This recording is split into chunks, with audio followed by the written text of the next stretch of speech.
请打开创世纪13章。我们今天会来分享创世纪的13章跟14章。主题是与罗德分开，是指的亚伯兰。那我们请打开圣经的创世纪的13章开始。首先，我们来看到创世纪的13章的第一节，这里是延续了上一次我们所讨论的有关于亚伯拉罕，就是亚伯兰他跟他的妻子撒来到了埃及，因为那个地有饥荒，所以他因着饥荒就到埃及去求生活，但是呢，并没有寻求神，而且呢，在埃及得到了很多因为撒来的关系的很多的财物。那随着因为神的保守跟这样子的一个的行为，会破坏了神对于一个应许之子的一个的降生所以呢，神就出手制止了这件事情。那随着这个事情的发生，亚伯兰跟撒来就被埃及王呢就逐出去了，因为他知道这个人在这边是不能留的，所以就给他们一些的类似像一个驱逐。那之前呢，那亚伯兰因着撒来的缘故呢，就从法老那边得到非常多的这些的牲畜啦、财物，还有这些的仆人、婢女之等等的，他们就离开了埃及了。所以在13章这里开始是指的亚伯兰带着他的妻子还有罗德，就意味着罗德是当然是跟着他们一起去埃及的那并且一切所有的从埃及上南地去，如果稍微有一点地理的观念，埃及是在目前的以色列的一个的西南方西南方。那西南方，那这个埃及呢过去之后就是以色列的南地，这就是指的现在的以色列的这个的南部的这些沙漠地区。所以呢，我们从13节的第一节开始看，重点呢放在亚伯兰呢再度的被神带回来了。他之前因着饥荒就往埃及去了，那现在呢因着神的怜悯跟神的这个自己的一个主权的介入，所以他再次的回到了一个应许之地来。在这个第一节这里讲到了他回归到南地，而在第3节这里记载呢，亚伯兰呢继续的到了南地之后呢，就是现在以色列南部的内盖夫的沙漠那一带，继续的来往以色列现在的中部，大概在伯特利的位置往那里行走。从第4节开始呢，是一个属灵上的回归，回到他当初呢尾声，或者说他重新尾声的地方，这是起初他尾声的地方。那现在呢，神再一次的把他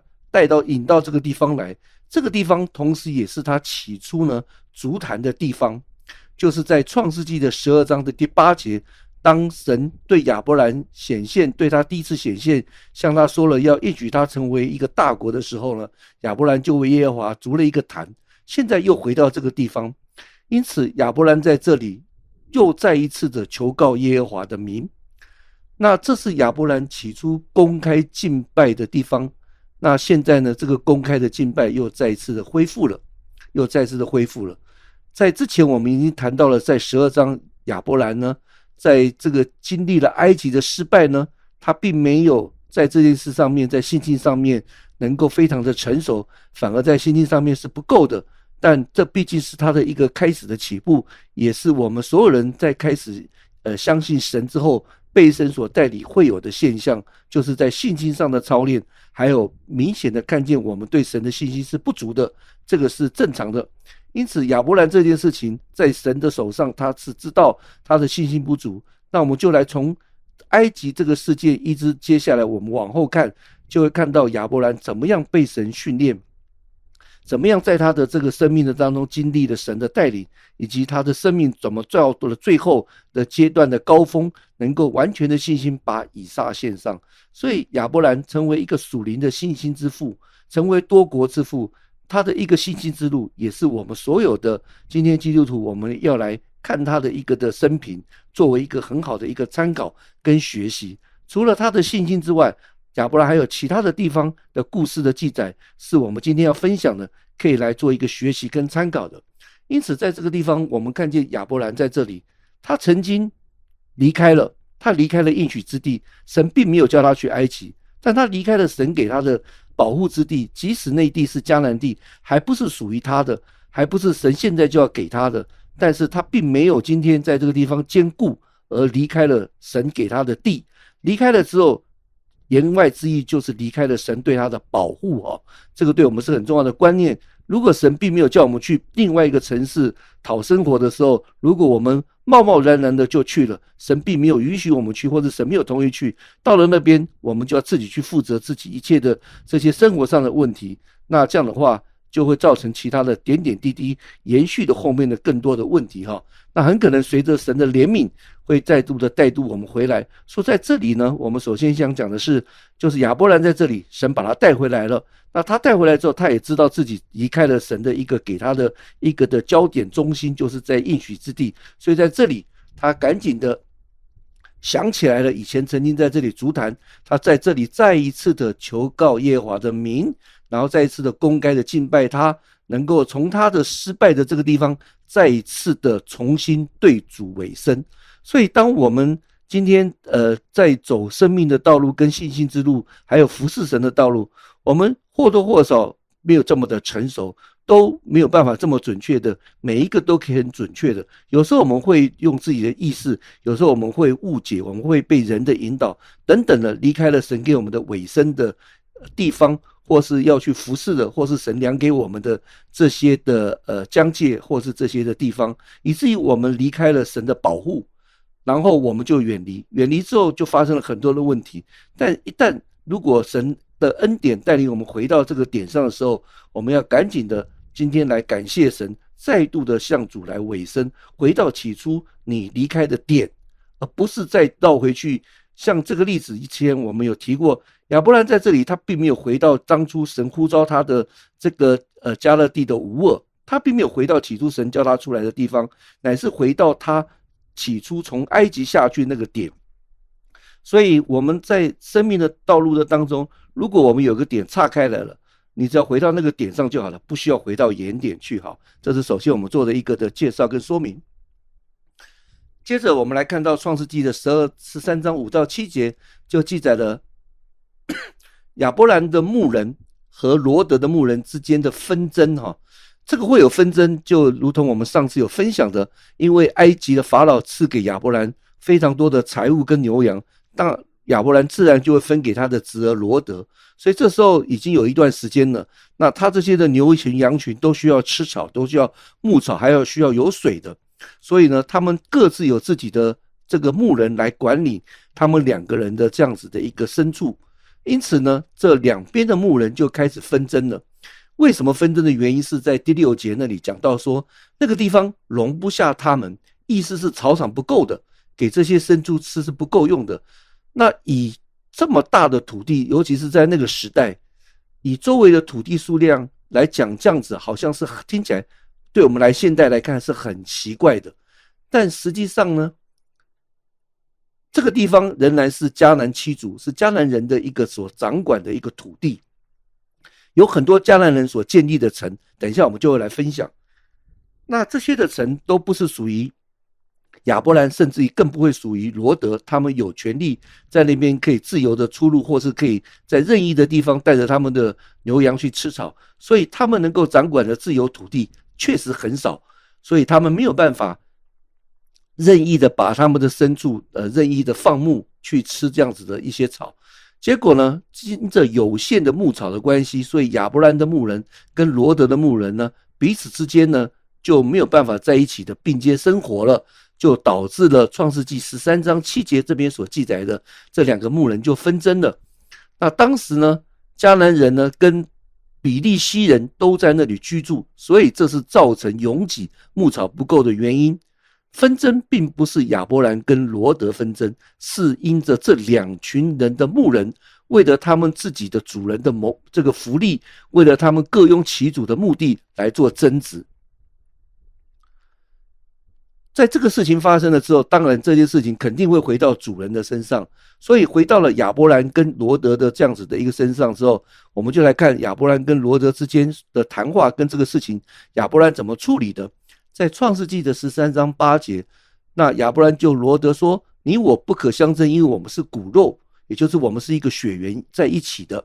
是一个家人。那第9节讲到说，遍地都不在你的眼前吗？亚伯兰说这句话的意思其实就是说，你看这个遍地都在你的眼前，他的意思就是说，你就选一块你要去的地方，你先选，你就先选。所以亚伯兰的要求是，接着就如同经文所说，说请你离开我。选项是你如果往左，我就往右；你往右，我就往左。你先走，你先选。你往哪里去，我就跟你反方向做，我就跟你反方向走。我不会跟你在一个地方，避免我们的这些的牧人再一次的为着牧草而冲突。在这当中有一个很有趣的是一个对比，亚伯兰跟罗德这时候都有一些财富，或多或少。亚伯兰有财富，但是财富并没有左右亚伯兰，他并不会今天想着说，那我一定先选一块好地，而且我是带你出来的，你的叔叔，那在长辈上的位置上，我理所当然是优先选择。但亚伯兰没有这么想，他也没有为他自己的积聚更多的财富，他反而是在这个当中呢，并没有这样的一个想法，这些的财富也没有左右亚伯兰。这个跟之前他在埃及所受到的教训是有绝对关系的。但不幸的是，这个财富却左右了罗德。我们等一下就会来分享，还有延续到以后罗德为什么进到这个索多玛的这些事情。因此两个人都富有，他们两个都有物质跟财富，但这两个人的观点却是不同的。亚伯兰有财富，但他不会受到财富的控制，也不会说今天为了利益而熏心，为了利益而就今天摆着是长辈的一个的位置，他可以这么做的，绝对可以的，而且他也可以优先选择的，但他竟然没有，就意味着他不会受这个财富的控制，而且他没有今天不惜的代价来维持他的财富，甚至于把罗德驱逐出去。倒过来是让罗德先选地方，他把次序把这个优先权给了罗德。那罗德自然是有财富的，但是他的思想却是比亚伯兰更唯物，更加的今天是注重在物质跟财富上。为什么呢？我们就来看10节12节这边所记载了罗德的选择跟离开。在10节这边开始记载了罗德的一个选择。罗德看见了约旦河的全平原，约旦河的全平原，这个指的意思是他看见整个这条河过去的那个河的那一边全部都是平原，也都是草原的意思了。所以他看见这个地方非常的棒，又有水又有草，所以他首先是看到的不是想到他的叔叔，想不到亚伯兰，他想到的是这个地方好，你既然让我选，那我就考虑我自己。他并没有考虑说亚伯兰是不是说，那我们这么好的地方，我们就一人一半或者怎么样都没有，他并没有考虑亚伯兰。然而呢，亚伯兰反过来是让罗德先去选择，亚伯兰是先考虑罗德，而不是他自己。所以这两个的性格看就是有相当大的一个差异。那因此呢，当罗德选择完了之后，亚伯兰自然就继续的住在迦南地，如同之前我们说的，这是迦南地区的一个中心。而罗德呢，就跟亚伯兰分开，就往平原的城邑，渐渐的他的帐篷移棚也就是挪移。这个帐篷的意思指的他们两个都是游牧的人因为我们知道在中东地区到今天还有一些的游牧人，很少的但是在那个时代呢，中东的古代很多人都是搭帐篷，就是代表他们是一个游牧的民族来搭帐篷，就是他们的家。所以罗德呢跟亚伯兰分开之后，他就开始往约旦河的平原开始往那里走，渐渐的移动他的帐篷，最后我们会在这个后面可以读到说，最后他就住进了索多玛我们再来看一下这个创世纪的13章13节，这边呢神最后讲到了说他对索多玛的评价，作为结尾。在圣经上记得说，索多玛人罪大恶极。希伯来语讲到罪大恶极呢，都是非常严重的，意思是极大的罪人。这个跟挪亚时期的事件是相似的，因为两件事情呢，在创世纪的6章5节跟8章21节都提到了罪大恶极这样的事。所以这边神说索多玛的人，这些人是罪大恶极。当然我们在后面圣经知道他们这个城市整个是非常严重的同性恋，而且这个败坏呢必须要除灭的因为这样的神是无法接受也不会容忍这种事情，所以必定会毁灭的。因此呢，在这件事情上面，在创世纪前面我们已经看见了神的审判就下来了，所以在这边再一次的我们会看见神对这个所多玛会有一个审判，而在这两个审判的事件当中，都有一个人和一个家和幸免。在之前是挪亚的事情，就是全家，在这里是罗德这一个人。这之后我们再来讨论有关于所多玛的事情。在这里呢，我们需要的是来回顾一下罗德经历的5个阶段的发展，这给我们是一个很重要的一个警醒跟提醒，也要避免类似像这样的事情在我们的生命之中发生。首先，我们看见罗德，他是往所多玛望去，看见那个地方是多么好的土地，多么好的土地，这刚刚在第4节有讲了，所以他看到那个整个地方都是平原，非常美丽，非常漂亮，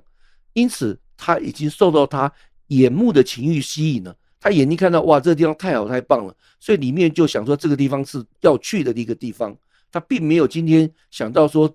亚伯拉罕更没有想到去问神这件事情。这是第一个，他的眼目的情欲受到了吸引。第二个，他开始选择了往所多玛的地区，在这个时候他还没有搬到所多玛这个城市，这是第二步，他已经往那个方向去了。这个意思就是说，当我们眼睛或是我们的心已经有欲念，已经往一个犯罪之路去了，我们也许并不知道后面的结果有多严重。就像罗德，他在这里他会知道所多玛以后谁要毁灭，他肯定是不知道，但是他不由自主的开始往那个方向去的时候，其实是在走向一个毁灭之路。那亚伯兰这时候也不知道，但是我们就看见他今天是这么选择，原因是因为他里面的一个的思想是非常唯物的，而他看见的是自己想要的，就造成了之后后面的一个的结果。所以在这里他已经往他想要的地方跟他心里所愿的一个地方去选择了。所以我们的很多的选择要很小心，一定要去寻求神，一定要安静的等候，而不要用自己的想法满是自己的私意去选择，否则后果是自己要负责的。第三个，我们就看见在12节那里呢，在13章12节这里呢，他开始在所多玛的附近搭起帐篷，还没有进去。在这个时候呢，他还在所多玛城的外面过着游牧的生活，搭起帐篷。第四呢，好了，慢慢的呢，罗德就住进了所多玛了。在创世纪的14章11到12节那里就有讲到，彼得后书呢2章7到8节也有讲到，所以他渐渐的就住进去了所多玛的城。到了最后，在创世纪的19章第1节，这我们之后就会来讨论到，他竟然坐在所多玛的城门口。这个在旧约里面讲到坐在城门口的意思，就是他成了那个城市的居民，而且成为那个城市的长老，也就是断定事情的一个德高望重的一个的位置。所以渐渐的我们看见他一步一步的，最后不但是成为那个地方的居民，而且在成为那个地方成为一个相当的一个的长老或者一个领袖。但很不幸的，他并没有影响那个地方的人。那之后我们再来讨论到后面这些的事情。所以这是我们在罗德的事情上面有5件事情我们是要留意的。接着我们就来看到创世纪的13章14到17节，随着罗德离开之后，接着神就应许了亚伯兰了。在14节，神就对亚伯兰说，凡你所看见的一切地，我都要赐给你和你的后裔。注意这句话是赐给你和你的后裔，意味着呢，这个就包含了亚伯兰跟亚伯兰的子子孙孙。所以这意味着这个应许之地不是只有给亚伯兰的后代，今天的以色列人，也是给亚伯兰的个人。但问题是，亚伯兰当时神给他这个应许，他并没有得着啊，他已经是在天堂了。所以有一天呢，亚伯兰自己也会拥有这块土地，那就是等到呢主耶稣基督再来的时候，每一个人都会复活的时候，他会再度的回到他的应许之地里面，那是在千禧年国度的时候了。但是在这件事情的当中，亚伯兰是等候的神给他，而不是像罗德自己去拿。所以亚伯兰在埃及世界已经学乖了，他知道呢，今天不是神给他的，用他自己的这种方式，或是用自己的这些小聪明，不小心得到的财物，甚至于是用不法的手段，当然圣经并没有讲不法，但是总之他不会用自己的手去拿，而是开始懂得学习来等候神给他。在这个阶段，他的生命已经很明显的一个成长。而罗德我们看见他是自己拿，接着呢，神就再次的确立呢，先前在12章那边第1节给亚伯兰的应许，但是这个应许是不会给罗德的后裔的，乃是指的给亚伯兰的后裔。在这边再一次强调，赐给你和你的后裔，就是给犹太民族了。而这个赐给他们整个犹太民族跟亚伯兰的这个应许呢，要等到弥赛亚国度的时候，亚伯兰跟他的后裔将继承整片的应许之地。应许之地有多大，这以后我们再来讨论。它是非常大的一块土地，不是只有今天我们看见的以色列哈。那在创世纪的13章16节，神应许呢说要继续的延伸亚伯兰后裔，如同地上的沙尘这么尘沙这么那样多。这个意思呢是说，亚伯兰应许的后裔呢将不计其数，因为我们没有办法数算今天海滩上的沙，怎么数啊？没有办法数，所以意思就是说不计其数的意思。这是神给他再一次的确据跟重复了一开始给他的应许，而这个应许有等于渐渐的又给他更多的一个的确据跟保证。接着我们来看17节呢，这边就讲到再一次确立把应许之地给了亚伯兰。那神怎么告诉亚伯兰呢？神对亚伯兰说，你要从南到北，从东到西，纵横而行。为什么神要他走一遍？给了就好了，你给就一定我也相信你成就。那为什么要叫他纵横南北东西走一圈呢？这样的走一遍呢，那首先是亚伯兰对这块土地会非常熟悉，以神的应许本身就是一个预言的角度，因为神说的话必定成就，如同刚刚所分享的，这个应许的成就并不是在当时，也不是在现在，乃是在以后耶稣基督再来的时候，千禧年国度就会成就。所以这个很明显是神讲的一个预言。以预言的角度来讲，如果亚伯兰自己在那个时间他走过了这片土地，从南到北，从东到西，纵横走完一圈，走完一遍之后呢，就等同是他拥有这块土地，也就等于他一边走，他踩着这块土地，他每走一步他就相信这个以后是神要给他的，而且他也必定相信神会成就。所以这是为什么神要他去走南北东西各走一次的原因在这里。虽然他在有生之年没有拥有这个土地，但是如同刚刚说的，弥赛亚国度的时候他就会拥有。神这么指示他在应许之地行走的原因，说因为我必把这地赐给你，必把很重的一句话，很强调的一句话，我一定会把这个地赐给你的。所以这里呢再一次的确立亚伯兰和他自己必承受这块土地的应许，而不仅仅是今天的以色列或是犹太人。这里我们要稍微停下来，回过头来看，在一个无千禧年派的一个观点，因为我们知道今天有人在讲前千禧年、无千禧年、后千禧年，特别是无千禧年派是非常的主流，也就是像改革中他们是强调无千禧年的。而无千禧年派的意思就是说，没有千禧年国度，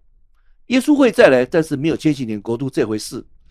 那无千禧年在这段经文的观点就认为这段经文是无意义的，因为没有了，已经结束了，没有这个千禧年国度，所以你亚伯兰也不会去得到这个应许，什么都没了。所以他们这种无千禧年派呢，解释应许之地怎么解释呢？因为你不能说没有就没有，你不是神嘛，你不能说我说了算，我们大家都同意没有就没有。我们总是会觉得说人多，我们今天多数少数服从多数，我们大多的意见就是我们的意见，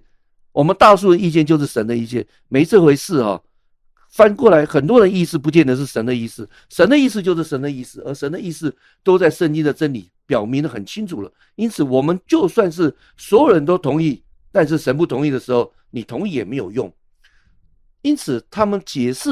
要解释人家对他们的质疑说，那你说这个没有用，你怎么解释这段经文？所以他们就解释说，这个应许之地仅仅是天堂的象征。因此他们否认圣经的预言，否认耶稣基督弥赛亚要在这地上统治1000年的观点。所以呢，看创世纪13章17节这段经文视为无稽之谈。如果这是无稽之谈，意思就是说神说了不算话。第二个是，如果如同他们所解释的，这里只是一个天堂的象征，也就是说应许之地是指的所有基督徒以后的在天堂的一个去的地方，叫做应许之地。那在神在这里跟亚伯兰讲的就是说，你起身呢，纵横走一圈，好，你先到天堂去逛一圈，去那边 shopping， 去那边购物一下，然后看看你有没有很喜欢。如果你很喜欢呢，有一天呢，你就会承受天堂。我们每个人都可以去天堂啊。问题是为什么要亚伯兰特别走一圈？这个天堂没有人去的人没有回来，回来的去的人没有回来过，对不对？所以我们也不知道什么。但是你不能去这样子讲一个空洞的东西，说那个应许之地是天堂。难道神在这边只是告诉他这是天堂的象征？神不会这么的无聊的，还叫他去走一圈，还有南北东西走一圈，所以这不可能是经文的意思。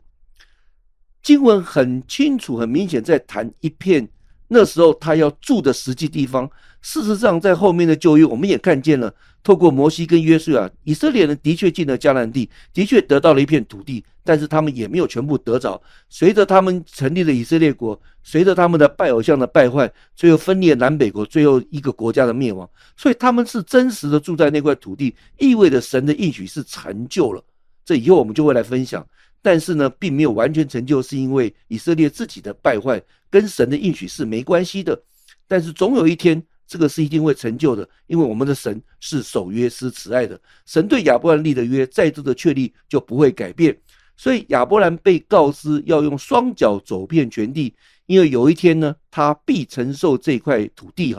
所以不可以今天用灵意解经的方式把这个看见抹杀了，而去适应你一个人先入为主的神学观点。这是今天很麻烦的。我们去读圣经，我们自己觉得以为是，我们就先入为主去解释这个神学。原因是因为我们对整个圣经跟对神的一个的旨意，还有对旧约实在的不太了解，以至于我们在解释的时候，明明自己不知道，但是因为你是在那个位置，作为神学家，作为牧者，你就非要解释，导致于今天解释了之后，造成更多的麻烦跟问题。最后因着你的解释，人家尊重你，渐渐你就成为学派，渐渐的因着你是一个有恩赐的一个教师，人家就尊重你所讲的。再一次的，任何人教导都需要去圣经印证，而不是这个人讲的就是全部是对的，否则那个人讲的东西就变圣经了。这就是今天在这新教400年来最大的问题，就是人的吩咐多过圣经的真理。所以这边我们再次的提醒一下说，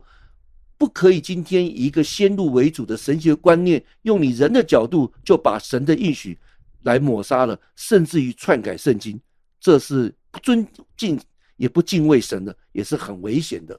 所以呢，要把人的看法呢套在神的话语，去否定神给这些以色列的一个应许，这是不适当的。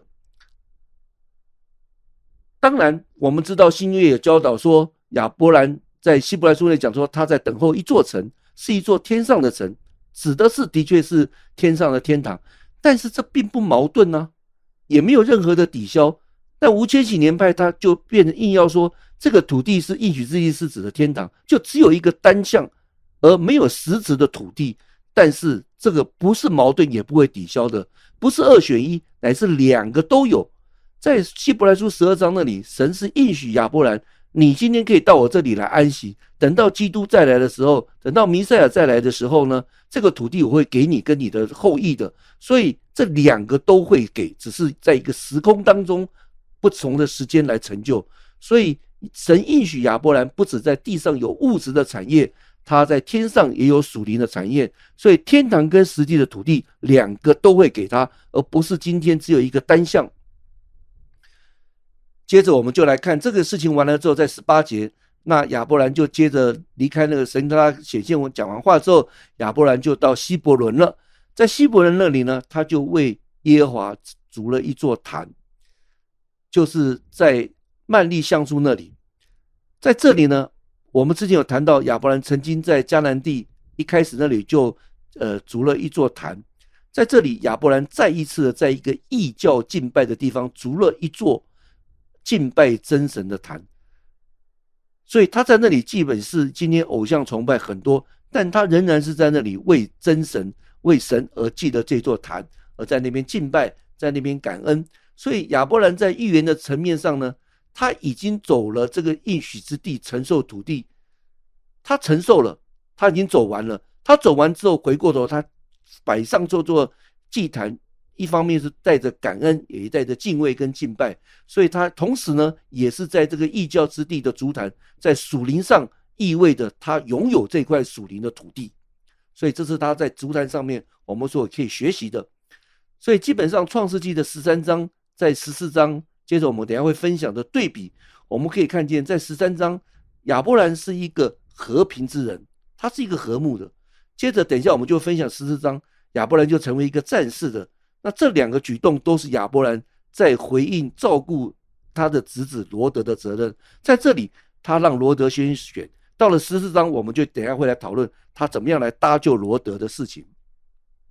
好，那我们现在就来看创世纪的14章开始，我们来看14章的1节到24节。首先我们看见是有关于4王跟5王的征战。这个4王跟5王的征战的典故是这样子，这4个王呢，因为呢他是今天在那边掌管了整片的那个土地，所以呢时间到了之后呢，那你看经文讲得清楚说，因着他们这样子的一个服侍，所以最后呢他们受不了，也不愿意再服侍了，所以他们就决定说要跟他们抗争，要背叛他们，要等于是说今天脱离这样子的一个的辖制或是一个的控制。所以这个4王呢就开始来这样子的一个首先呢就入侵到这个地方来进到这个地方。而他们首先进到的地方，这个路线呢，我们看见经文里面的这些的很多的地名走的路线是著名的一个的国王大道，这个叫做 King's Highway， 这是在中东一个很有名的一个可以找到的哈，你在网上都可以找到了。那我们来看见说这个地方在前面的14章的1节一直到第10节这里呢，到12节这里，我们就看见说这边因着是他们这些王呢，这5个王呢已经服侍了这个基大玛老这个王呢，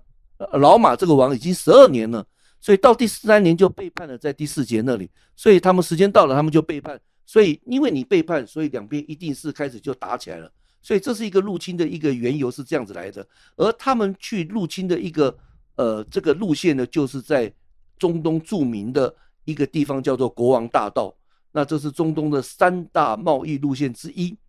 那这个领土呢，在约旦的一侧哈，这是首先第一个我们看见的。第二个是很有趣的是，这个入侵的地区呢，最后呢之后呢，我们看在之后的圣经会看见这块地区之后就被亚门人跟摩押人还有以东人占领哈。而在神的保守之下，这一次的入侵所造成的破坏，因为这种就是战争，战争是一定很惨烈的破坏哈，因为两军交战一定会有很大的土地跟人员的伤亡。但是这个入侵反而为以后亚伯兰跟他的子孙要承受这块土地而铺平了道路。事实上呢，亚伯兰的后裔如果以后他住在这边，他必须一定会跟他们征战的，因为神当然是给他们这应许之地，不代表他们不要征战。这随后我们之后以后谈到约书亚记就会看到，但是在这里神首先就已经让这个4王跟5王是彼此的相争，因此在这个地方的居民就已经被驱赶了，有些人就死亡了，而这块土地就被摧毁了。所以原先的占据者的这个4王跟5王的中心跟军事力量都因着相争就被摧毁了，反而是把这块土地被腾出来了，然后给亚伯兰跟以撒以后的新的居民跟这些亚伯兰的后裔来居住。所以这是一个也很有趣的一个地方，看见神自己为什么圣经要记载这个4王跟5王，不单单是为了讲到解救罗德，乃是看见神自己的作为，就让这个事情就发生。在我们解释完这个背景之后，我们就来跳到创世纪的14章的11节了，就讲到了说这些被掳的财物，随着4王呢把5王整个都击败之后呢，就把那边索多玛跟俄摩拉所有的财物包括粮食通通掳掠去了。那这些战利品呢，在之后我们会看见再一次的被关注哈。首先我们来看到创世纪的14章的12节，这边记载说，又把亚伯兰的侄儿罗德和罗德的财物都掳掠去了。记得我们刚刚才分享说，罗德自己的选择，他就往所多玛的方向去了。注意在这里，其中有一个城被攻击、被掳掠、被毁坏，就是所多玛城。所以当时罗德已经是住在所多玛的里面了，就表示这边记载就是罗德这时候已经从这个帐幕搬进所多玛城了。那很不幸的，因着这个相争，所以罗德就住在所多玛，就被掳走了，就成为奴隶了。随着他被掳掠之后，而且经文讲得很清楚说，他的一切的财物，还有粮食，还有他的这些的所有的妻儿，这些全部都被掳走了。所以意味着他在13章那边跟亚伯兰分开所得到的这些的财物，所有的财产通通都没了，通通被掳走了。这是他做梦都没有想到的。完了之后呢，四王就回到他们自己的土地上了，因为打赢了就离开了。但这事情就终止了？没有。我们接着来看哈，就从亚伯兰就从一个和平之人，就如今要变成一个征战的人。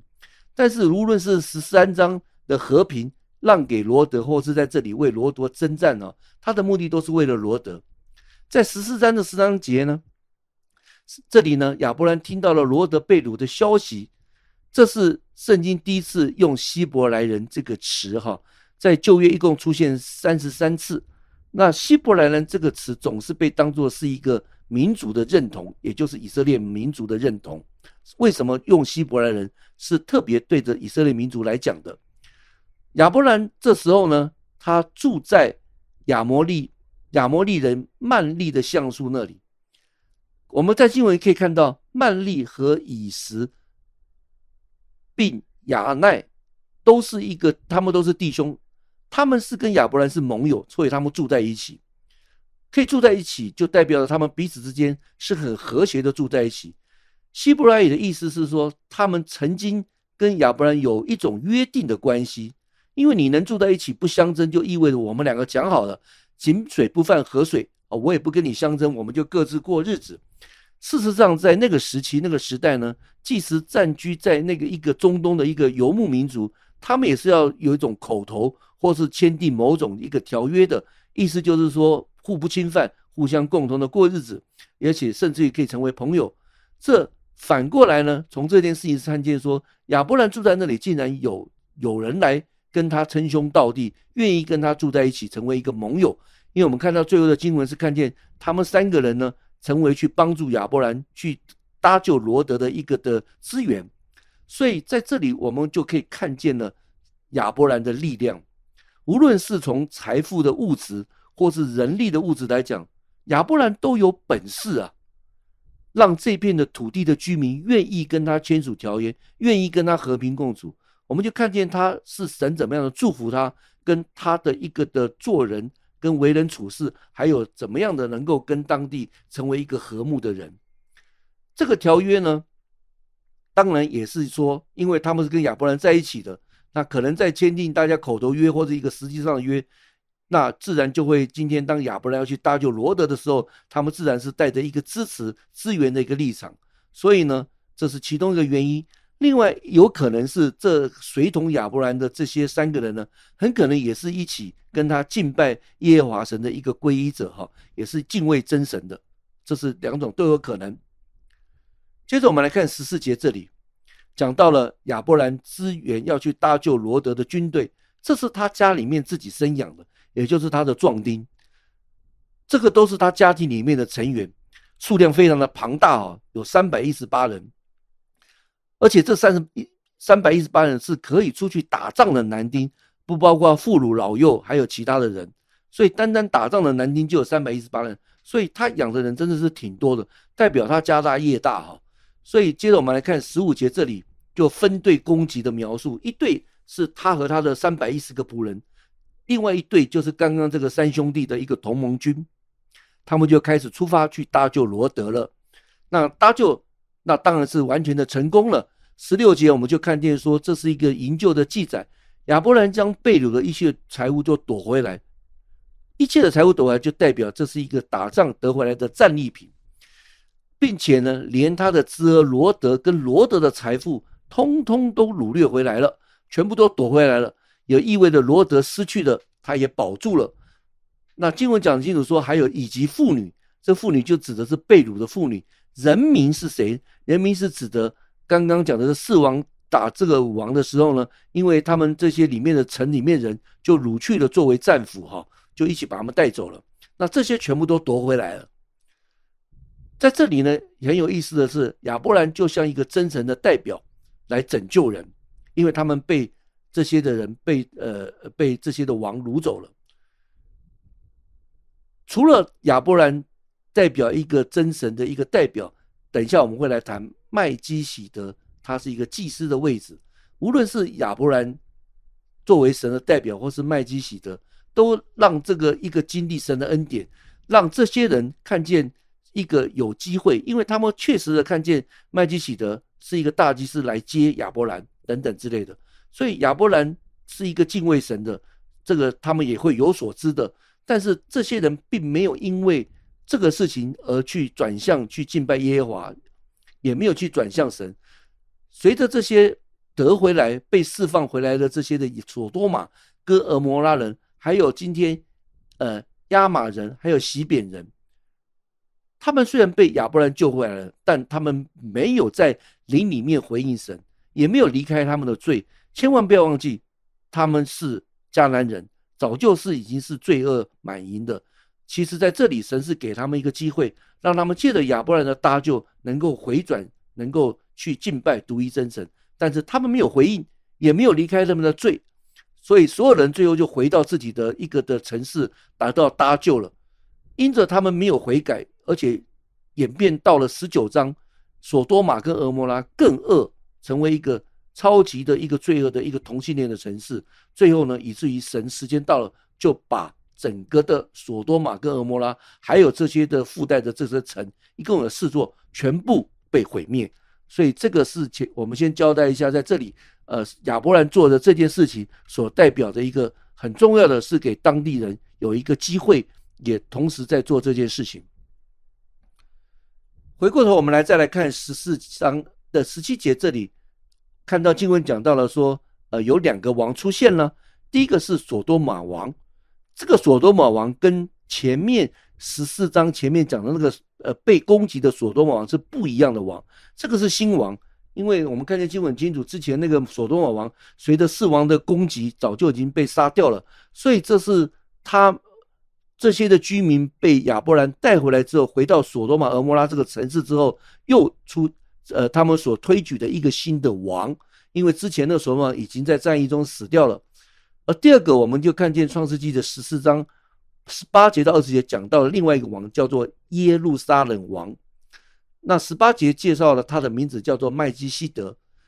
还有他的2个位分。他的第一个位分是王，是撒冷王，是耶路撒冷城的王。撒冷这个词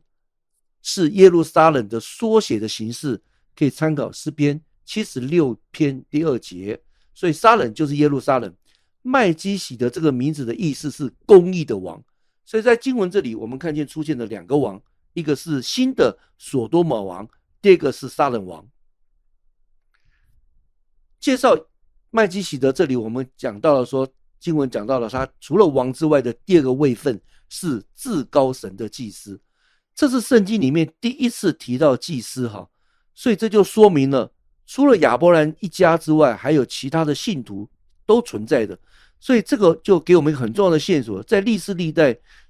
即使没有摩西律法，即使以色列还没有立国的时候，在看见历世历代总是除了圣经里面这些的代表，总是有一些也是在那个时段他是一个敬畏神，也是有其他的信徒存在的哈。在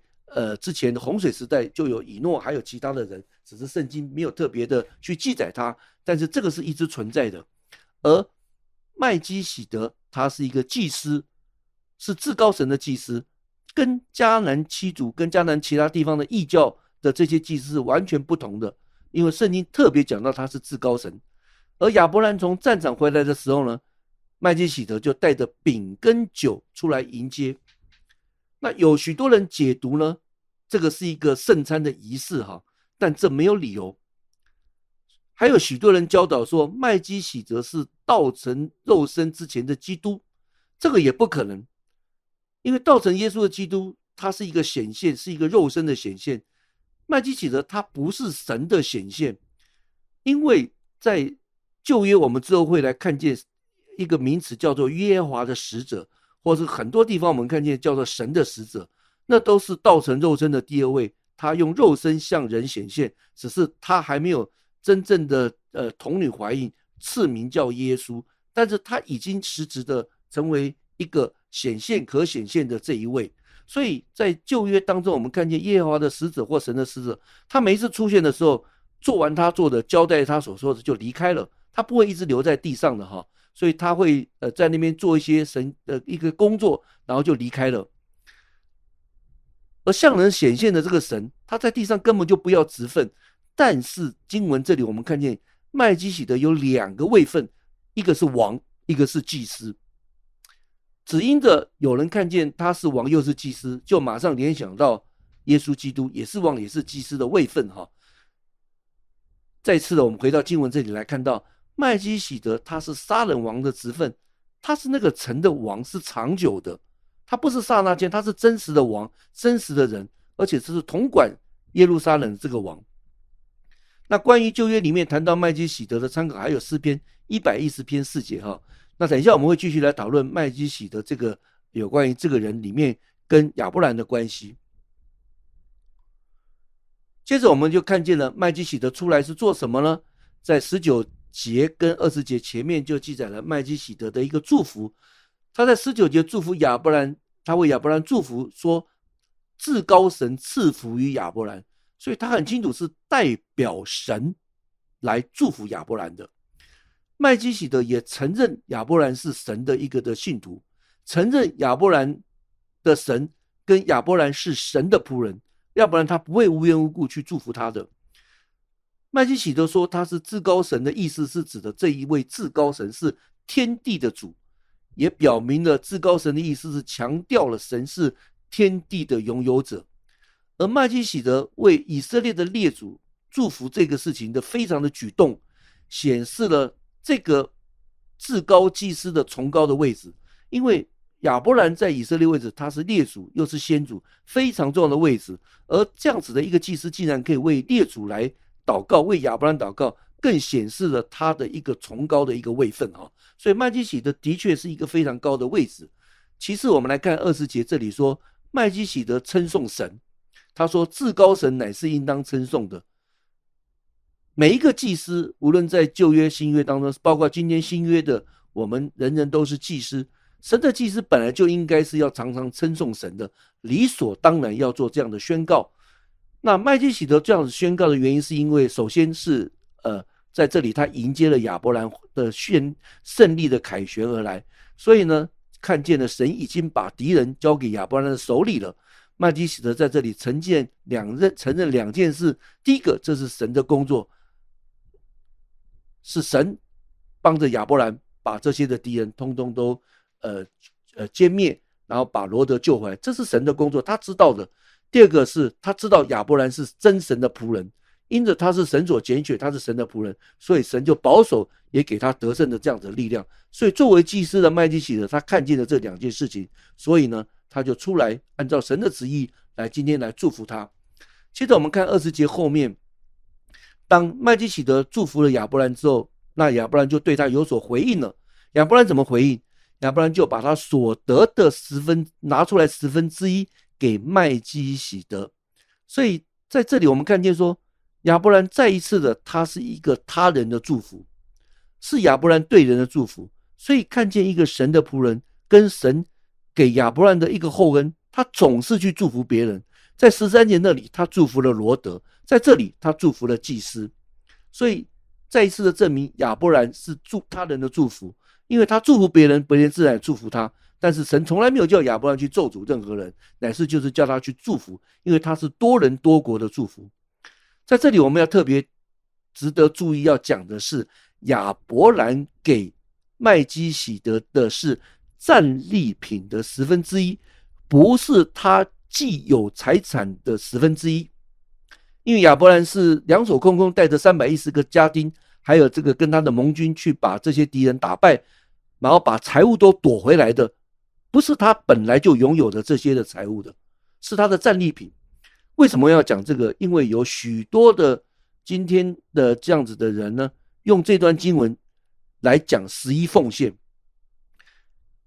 很多的这些神学家跟这些牧长们，他们知道旧约已经没有这个摩西律法，而且摩西律法已经没有效用了。所以讲到摩西律法没有效用，如果有人把马拉基书说的11奉献，我必打开窗户赐福给你，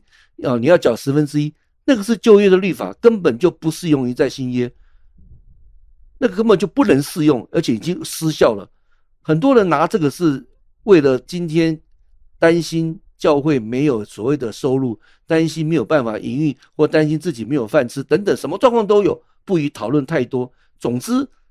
问题是你是凭信心生活，还是凭福音养生？在新约里面，作为一个传道人，你只有2个办法可以过日子。第一个是凭着福音养生，也就是说，今天你牧养人，你今天创建教会，你今天是传福音，你就靠着福音养生。第二种人是凭着信心过日子，所以有2种，这2个都是可以的，而不是凭着11奉献过日子。所以今天在这个当中，新约教会里面很多人并不是不知道，牧长们神学院并不是不知道，但是为了自己某种的这些的担心跟害怕，为了今天教会有更多的这些的资源，所以就倡导11奉献，就用马拉基书。但是他们却知道这个是站立不住的，因为摩西的律法已经失效了，就因着站立不住，所以他们倒过来就拿出了麦基洗德在这里亚伯兰曾经给他1/10来作为依据。因为为什么他们用这个？原因是因为这是在摩西律法颁布之前的事，也不是一个律法，所以它不是律法，但是有圣经的原则，这是他们的意思。因为他们承认摩西律法不再有效，但是就不需要找另外的经文来支持这个在新约当中11奉献的这个根据。因为你做在教会里面的所有的事情，你一定要回到一个圣经的根据。就像今天还有人问我说，这个教会规定说，提摩太后书讲到说，保罗叫提摩太，这个可以喝点酒，意思就是说教会禁止人家喝酒。圣经从来没有禁止人喝酒，圣经只是告诉你不要醉酒，更不要酗酒。醉酒是一个罪，这之前我们讲到挪亚的例子就是一个例子了。罗德之后也是一样，他会跟他的女儿犯下奸淫，也是因为喝醉了酒。所以圣经告诉我们清楚，可以喝酒，但是不要醉酒。结果有人就说，保罗跟提摩太讲说，你如果身体不好可以喝点酒，那就有人一些传道说，那个提摩太喝的是药酒。那真是中国人也太聪明了，只有中国人想到还有药酒。对于这些这个以色列或中东人或者其他人，哪有外国人哪有药酒这回事？只有中国人会想到它是药酒。所以这些都是为了某种的缘故，去要求这些的自己教会的信徒不要去喝酒，好意，但是你要有真理的依据，不能今天用这种方式来讲，这个是说不过的。相对我们回过来讲11奉献的事情也是如此。明明晓得旧约的律法已经失效了，但是你为了要支撑你11奉献这个论点，就引出了在律法之前这个麦基洗德这一段的事情。好，我们就回过头把焦点转回来这个点，我们就要解释为什么这个不是一个11奉献的一个的基本的一个的原则。我们应该要知道有下面的几点。第一个，这个不是一个需要来奉行的一个诫命，在这里要注意亚伯兰是出于自愿，麦基洗德有没有要求他？没有，亚伯兰是自愿的。第二个是，这个是一次性的事件，不是定期的。你如果去看旧约律法，以色列人的这个11奉献它是定期的，在这里是一次性的，表示呢亚伯兰之后就没有重复再做。最重要的是第3点，这不是他的收入，不是他既有财产的1/10。换句话说，亚伯兰并不是从法老赐给他所有的财物里面能够拿到1/10来给麦基洗德。亚伯兰给他的是战利品的1/10，是他因为去打仗得回来的战利。这个战利品本来就不是属于亚伯兰的，是别人的，只是因为亚伯兰打赢了，就把这些掳掠回来之后，亚伯兰就把这个战利品就分赐给他能够转给麦基洗德，因为麦基洗德的一个祝福，他就理所要有一个表示跟回应，就把战利品的1/10就送给了他。所以这是一个为什么不能够成为一个十一奉献的依据。接着我们来稍微简单的把麦基洗德在创世纪这边的14章的角色呢，我们做一个小小的结论。首先，麦基洗德他是撒冷王，他也是至高神的祭司。第三个，他因着是祭司的关系，所以他用祭司的身份就为亚伯兰来带饼跟酒。再来呢，最重要的是麦基洗德代表神祝福亚伯兰，因为他是至高神的祭司。第五个，麦基洗德是站在亚伯兰的立场来称颂神。第六个是麦基洗德接受了亚伯兰给他的这个战利品的这样子的一个奉献。好，我们再回过来看到创世纪的14章的21节到24节，又讲到了这个第一个王所多玛王。刚刚讲到说这个是一个新王，那这个新王就跟亚伯兰讲说，你把人口给我，这些人口就是之前被四王掳走的这些俘虏。那根据当时的这样子的一个律法，亚伯兰是凭着他的这个武力，凭着他的实力把这些夺回了。理论上自然是这些人物财物都归他，你没有权利去跟他要。那在这种当中呢，都已经算是归属于亚伯兰了。亚伯兰有合法的权利留住这些人做他的奴隶，甚至于留住财物。所以他首先为什么刚刚可以把财物把战利品1/10给亚伯兰，就是因为他有所有权。亚伯兰并没有义务要把这个所罗玛要求说把人民还给他，但是他选择了给他这样子的人。原因为什么这个所多玛王要跟他要呢？因为所多玛的百姓已经被擒了，被掳去做俘虏了，这个城里面已经没有人了。如果这个城里没有什么人，你做一个王你要管什么？没有人给你管啊。所以这个王呢，需要这些百姓回来，要不然就没有人称他是王，他也没有税收可以收取，也没有人去服侍他，也没有办法成为一个臣，更没有办法成为一个王。所以他就向亚伯兰提出这个要求说，你把人口给我，那我只要人口就好，财物你就拿去吧，因为这是你本来就是属于你的。当然亚伯兰要得到这些战利品财物是根本就不需要所多玛王的一个许可的，但是在这里经文我们看见这个所多玛王他的要求很清楚，说你把人给我就好了，财物你自己拿去就好了。事实上这本来就是属于亚伯兰的，是属于他的所有权的，所以这不是一个条件，因为这些战利品早就是归属于亚伯兰的。那接着我们就来看亚伯兰对于这个请求他怎么回应。这个回应再次的印证我们刚刚所讲的，亚伯兰怎么看待财物，跟这个不是他自己所拥有怎么处理。第22节亚伯兰就讲到他的誓言，他说我已经向天地的主至高神耶和华起誓。他举这首起誓表示这个誓言的严肃性。那誓言的内容在第23节这边讲到说，凡是你的东西，就是一根线一根鞋带我都不拿。意思是说在战场之前，就是亚伯兰还没有去救罗德之前，你被这个四王掳掠去的这些东西呢，我承诺不留给自己做战利品，你通通可以拿去。原因是因为亚伯兰说，免得你说我使亚伯兰富足。亚伯兰讲的意思就是说，他已经学会了到说，不是今天自己靠着自己的神给他的祝福恩赐武力各方面夺得回来之后就是神给他的，他已经学会这件事情，说再也不用自己的手去拿东西。他知道这个东西虽然是神给他，他有所有权，但他自己知道这不是真正神给他，所以他不会今天去拥有这些的财物，他也不会今天去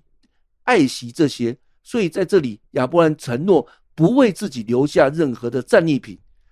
因为他一旦留下来了，那他如同经文所说的，那有人会说啊，因为你有富有，是因为呢这个所多玛的王呢，他只要人不要钱，给你钱了，所以你有钱。他不要给任何人利有，根本就不是，所以他拒绝了。他说人我可以给你，钱我不要。我们就看着他怎么来处理。首先呢，我们就接着来看到说24节讲到他自己什么都不拿，他只提出了2个例外的条件。这个2个例外的条件都跟他自己没关系，是跟别人有关系，再一次的证明他是多人的祝福。第一个，是仆人所吃的，可以任凭他们拿去哈。这是亚伯兰的家丁310个壮丁他们要吃的食物，这些仆人却不会拿一点的战利品，因为亚伯兰并不允许他们拿，这些都是亚伯兰自己的仆人，所以亚伯兰说了算。但是他们是需要食物的因为他们是需要吃的，所以带回来这些食物给他们当做吃的就结束了。第二个，跟他的盟军与我同行的亚奈、以斯哥跟曼利应得的份，因为他是他的盟军，他不能够代表他们决定这个战利品，他们不分给他，所以呢，这参与的战役的3兄弟呢，可以分得战利品。因为亚伯兰没有办法代表他们说话，所以你看亚伯兰的处事、为人各方面，他的思想是很清楚，而且都面面俱到的想到每一个层次，是非常有智慧的。所以呢，如果透过亚伯兰说他可以为自己留下一点的战利品，他都不留了，所以再一次证明他是别人祝福，而且再一次的说明了他给的不是他自己拥有的这样子的1/10奉献给麦基洗德，是全部是战利品，所以他可以今天全部都不要，而且都给今天这些所多玛王，或是给他的联盟的这个3个兄弟，他一个都不留，因为他也知道这不是神要给他的祝福，他非常已经有学习、有信心、有智慧，知道哪些是神给他的，哪些不是神给他的，哪些不是用手自己拿的，哪些是等候神给他的，这是他在这边学到的功课的一个证明。所以在14章我们在这里有3点的看见是我们可以来这边做一个学习的。第一个看见是，这是唯一一处亚伯兰以一个战士的形象来显示在人的面前。之前讲到他是一个和平的人，现在他是一个战士的一个立场出现。第二个看见是创世纪的12到25章那里呢，在亚伯兰的一生，从12章到25章的描述，每一章都会出现耶和华，或者耶和华对他说。这里14章是唯一神没有说话的一章，但是神却透过至高神的祭司麦基洗德做了他的代表，这是很有意思的第三个看见是亚伯兰的之约的祝福呢，就在这个层面上效力了。记得我们在12章第3节讲到说，祝福他就得祝福，咒诅他就得咒诅。所以呢，麦基洗德从掳掠来的这个当中得到1/10，他得到了祝福。亚伯兰的同盟的3兄弟也得到了祝福，这是关于祝福的方面，因为他们都帮助了亚伯兰。这3个兄弟帮助亚伯兰，等于在祝福他，自然就得到亚伯兰祝福。麦基洗德带着饼跟酒去迎接他，祝福他，这是代表神祝福，是很大的祝福。他也得到亚伯兰给他的祝福，再一次证明为亚伯兰祝福的，那自然就得到祝福。另外一面，你咒诅他的就得到咒诅，也受到效力。这4个王呢，因为他为了要抵挡5王，但是他把罗德掳去了。他把罗德掳去的无形之中，这个就是触犯了今天创世纪12章有关亚伯兰的一个后裔，或是跟他有关的所以这4王都受到了咒诅。这个4王呢，因着他今天把他掳走了之后，造成了亚伯兰呢，他要去营救，很可能亚伯兰在这件事上面，他的这些兵丁会损伤，因为圣经并没有讲到说他的兵丁有没有损伤但是我们是假设说他的兵丁318个都没有损伤，但是无形之中造成这个征战，造成有可能的伤亡，这个4王反而是今天在某种程度上是在损害今天亚伯兰跟他的这些的周遭的关于他的这个的利益，所以自然就会得到一个回归头来的一个咒诅。在这边我们有一个地方我们以后会常常的用到，讲到这个咒诅的原则这个咒诅的原则是什么？就是有关于创世纪12章的一个祝福，刚刚你有提到咒诅的原则就是你用什么方式咒诅以色列，你用什么方式走这个咒诅亚伯兰的后裔，你自然就会被你所咒诅的东西咒诅。也就是你用这个方法咒诅以色列人或亚伯兰后裔，你就会得到同样的这样子的待遇的咒诅，意思就是这样的。所以当犹太人被咒诅的时候，神会用同样咒诅犹太人的咒诅去对付这些咒诅他的人。这之后我们都会很多的例子都是这样，我们会一一的来用到那因着呢，他们因着军事的征服就发出了咒诅，因为这4王是用军事力量去咒诅，所以最后他们也被军事所征服，所以亚伯兰就用军事把他们征服，把他们那个击败了，所以他们也被征服，也被杀，也被咒诅了。那如何咒诅别人，就会以同样的方式被咒诅。这是亚伯兰之约在这里很明显看见立即就生效的效力。之后我们会更多的来谈到祝福跟咒诅这个样子一个循环。那最后我们来谈到了新约的引用跟应用，主要集中是在麦基洗德的身上。除了创世纪之外，旧约中唯一提到他的地方在诗篇114篇的第4节，而在新约中唯一提到麦基洗德就是在希伯来书了哈。那在5章还有6章7章那里都有蛮长一篇的。希伯来书只提到了这个麦基洗德，讲到说他是祭司又是君王。作为一个犹太人知道说，你作为君王就是君王，因为祭司跟君王是2个不同的职分。因为摩西律法定规的很清楚，利未人才能做祭司哈，君王永远不是从利未人出来的，所以君王绝对不可以做祭司。在旧约当中，我们看见在列王，我们看见说有一个王他要去做祭司，当场就出事哈，所以之后我们再来讲。所以祭司跟王是不能够在一起的，它是分开来的，而祭司这个职分是利未人才能够延续的。但是在这里我们看见麦基洗德他做祭司是允许的，他同样也是一个王。那这边我们再一次的提醒，他不是一个向人显现的神。那有人就说他是基督预表，或说他是一个预表，有几个原因哈，我们再次的从一次的说明。首先的向人显现的神，他是一出现就会消失，他工作做完就离开了哈，他不会像一个王或祭司一直在地上待着。第二个，希伯来书的5章第1节列出了做祭司的几个先决条件。做祭司你一定要是成为人的，所以基督道成肉身之后，他成为人之后，他才成为大祭司。所以麦基洗德要成为祭司，前提是他是一个人。第三个，希伯来书特别讲到麦基洗德像神子，但是注意是像神子，而不是神子，他只是像，乃是跟神的儿子的相似，而不是就是或者是神子。这个字我们要注意读，它是像，所以不是成为一个预表的原因，在这里我们再一次的来做一个说明哈。因此把麦基洗德说他是向人显现的神，或是说成为道成肉身的耶稣基督的预表，是没有圣经根据的哈。因为麦基洗德是一个人，他也是一个王，又是祭司。虽然希伯来书讲到了麦基洗德没有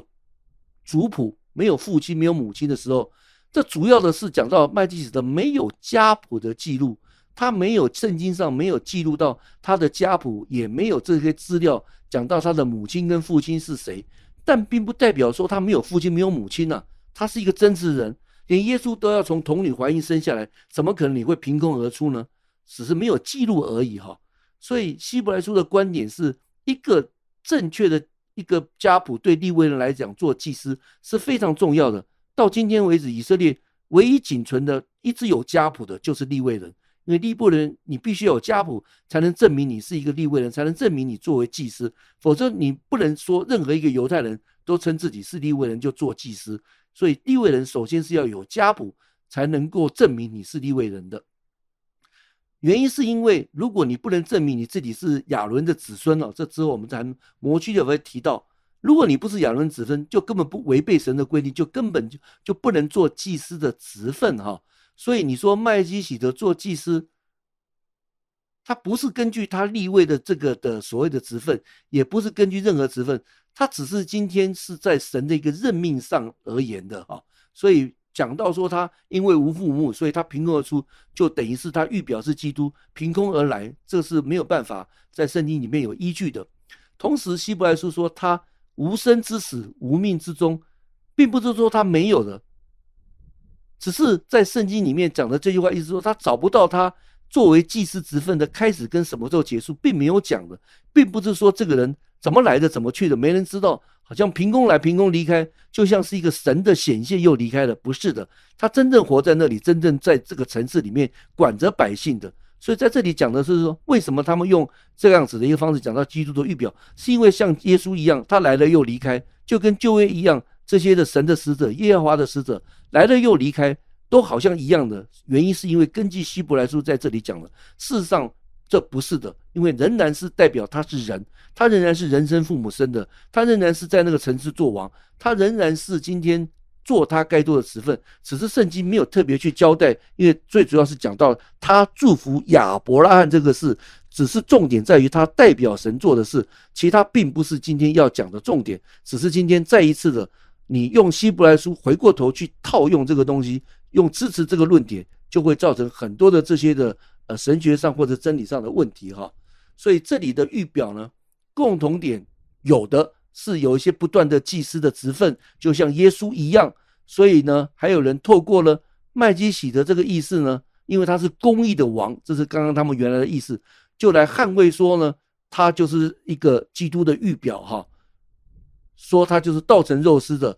但是要注意的，麦基洗德他的名字的后半部叫喜德，这个喜德之后在一个王朝叫做耶布斯的时代哈，耶布斯这个时代是在4世纪的时候，那时候出现的，会有耶布斯时代。总之，这个喜德它是在耶布斯时代的一个会出现的名字，它是耶路撒冷诸王的名字。那时候耶路撒冷还不是归属以色列的一个的圣城，所以这个在约书亚记10章第1节我们可以找得到。那个时候呢，耶路撒冷的王叫做亚多尼喜德，也这个亚多尼喜德的原来希伯来字叫做公义的主，